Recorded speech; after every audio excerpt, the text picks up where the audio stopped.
Hai, jumpa lagi di Jagat Review TV. Selamat menikmati informasi berita hari ini. Saat mengumumkan M2 di ajang WWDC 2022 lalu, Apple menyebutkan kalau SoC ini bakal punya peningkatan performa CPU 18% dibandingkan Apple M1. Dan baru-baru ini beredar bocoran benchmark Geekbench 5 dari M2.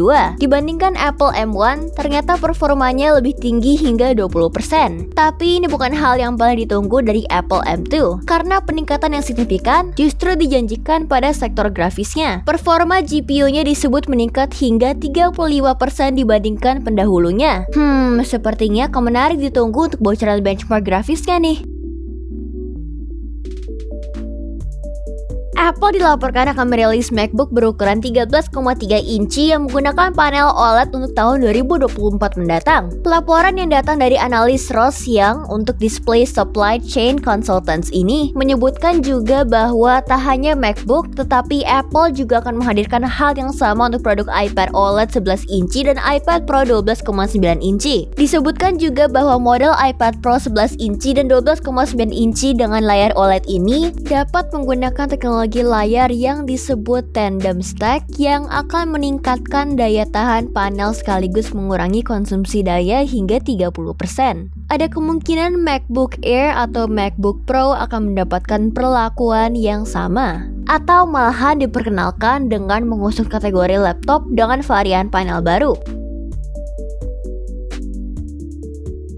Pihak ET News menyebutkan bahwa Apple akan menggunakan panel OLED yang dipasok dari Samsung Display sebanyak 80 juta panel untuk seluruh model iPhone 14 series. Disebut juga bahwa produksi massal dan pengiriman panel OLED tersebut akan dilakukan mulai kuartal 3 tahun 2022 mendatang. Mengacu dari rumor sebelumnya, Apple juga akan mengambil panel OLED dari BOE untuk setidaknya model iPhone 14 dan iPhone 14 Max. Sementara dua model lainnya yang lebih tinggi akan menggunakan panel dari Samsung dan LG. Apple iPhone 14 sendiri dirumorkan akan punya setidaknya 4 jenis model berbeda yang terdiri dari iPhone 14, iPhone 14 Pro, iPhone 14 Pro Max, dan iPhone 14 Max. WhatsApp merilis update dengan pengaturan privasi baru nih, di mana pengguna bisa menyembunyikan foto profile, status last seen, dan juga about ke kontak tertentu. Tambahan opsi baru ini bakal berguna jika ada orang tertentu yang dicurigai sedang memantau aktivitas kita di WhatsApp. Opsi ini tidak terkesan terlalu kasar, seperti fitur block. Dengan opsi ini, pengguna tetap bisa berinteraksi lewat chat dan sebagainya. Update WhatsApp terbaru ini segera digulirkan bertahap. Meta baru saja merilis Avatar Store. Lewat layanannya ini, orang-orang bisa membeli produk fashion untuk avatar mereka di Facebook, Instagram, maupun Messenger. Meta sudah menggayat beberapa brand fashion besar di Avatar Store, diantaranya Prada, Thom Browne, dan Balenciaga. Belum ada informasi beberapa kisaran produk yang dijual, tapi sih kayaknya nggak bakal murah ya. Meta juga menegaskan kalau Avatar Store terbuka untuk semua kalangan untuk mendesain dan menjual produk-produk fashion digital mereka.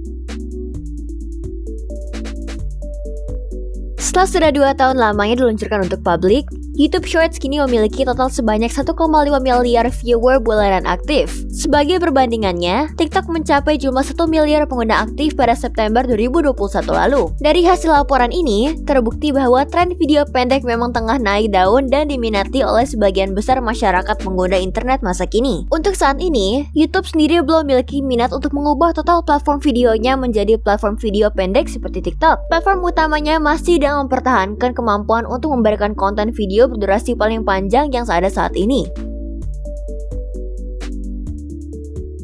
Kabar baik buat para content creator YouTube karena YouTube punya fitur baru bernama Corrections. Lewat fitur Corrections ini, content creator bisa menambahkan keterangan koreksi di detik dan menit tertentu pada video jika ada kesalahan. Ini akan tampil dalam bentuk seperti cards yang biasa muncul di pojok atas video. Namun perlu diingat, koreksi ini hanya bisa ditampilkan berupa catatan saja. Kalau video harus diedit, pengguna tetap harus mengedit dan mengunggah ulang video mereka. Tapi setidaknya ini cukup berguna untuk kesalahan-kesalahan kecil ya, daripada harus upload ulang, apalagi kalau sudah banyak yang nonton dan komen.